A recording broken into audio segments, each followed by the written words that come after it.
जिंदगी में दो तरह के लोगों से दूर रहना है, एक मसरूफ़ और दूसरा मगरूर। क्योंकि मसरूफ़ अपनी मर्ज़ी से बात करते हैं और मगरूर अपने मतलब के लिए याद करते हैं।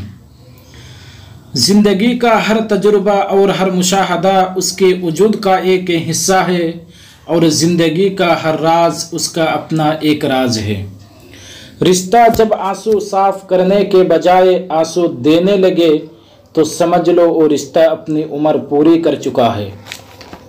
ज़िंदगी का शिकवा न करो बल्कि खुद को बदलो, ज़िंदगी का शिकवा न करो बल्कि खुद को बदलो।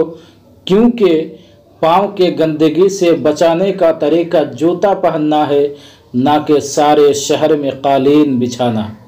एक मर्द जब बाप का दर्जा पाता है तो 10 गुना ज़्यादा वफ़ा करने वाला, मोहब्बत करने वाला और ख़याल करने वाला इंसान बन जाता है।